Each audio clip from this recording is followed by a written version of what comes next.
there, guys. So I'm here with Elise, and Elise, for as long as I've been part of the Honey Judges Guild, you have been chief steward, and recently you've moved into a different portfolio, which is junior judge.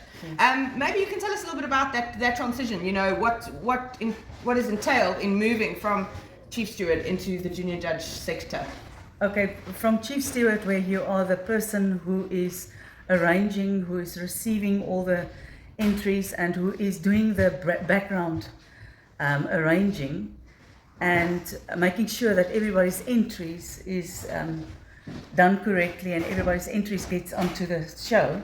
And that they're handled with care once they're received by us, that they're handled with the care and respect that they deserve. Absolutely, and that nobody's entry falls off the table, or nobody's entry is not, as you say, looked after with care. From that point to the point where you now have to enter yourself competitions and win competitions, and then starting to shadow a judge and sitting with a judge and looking at what the judge is doing, to the point where you now can go and sit and do the judging yourself. And I'm telling you, that is a scary thing because now you have somebody's entry in front of you and you have to be fair. Yes, and not just that, it's also their reputation that you hold in their hands. So I know, like through my experience, sometimes when we are observing the judging, after the judging is finished, the judges allow us to also taste and see what it is that they have identified. And through those experiences as a steward, that's how you gain your experience to be able to, when you start that judging, to actually feel confident enough to move forward with it. Yes, and apart from that, you also have to make up a library of your own of all the different honeys that you find, so that you can test and taste after competitions and throughout the year, taste the honeys, so that you make sure that you understand and that you recognize different honeys. So you familiarize yourselves with all those. Yeah. Absolutely. So a lot of us stewards become honey hunters, hunting out those very unusual honeys. Yeah, so wonderful. And then there's often question as to, you know, the validity of allowing stewards to enter their honeys into competitions and actually participate in that way.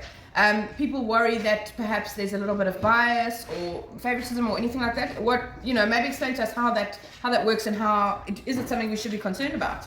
No, not at all. The moment the honeys is on the table, all of it is in the same type of bottle. So how can I say this is Kristie's honey, this is Elise's honey? There is absolutely no idea for me to know.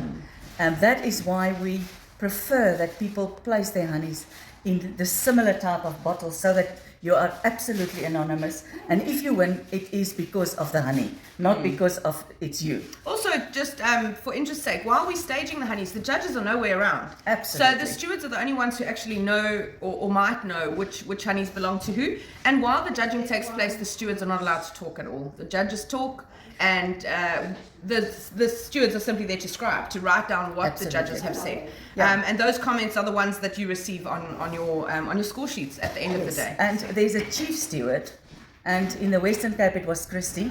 It's a chief steward, and the chief steward is the only person who knows number 1 belongs to Sunny, number 70 belongs to Pete. So there's absolutely no way for anybody else to have any knowledge of numbers and entries. Excellent. Well, I hope you've learned something about honey judging and stewarding. It's a wonderful experience. And we'd like to encourage you to join our Honey Judges and Stewards Guild and learn more about honeys and honey products and get excited about all the things that they have to offer. See you soon. Bye. Bye.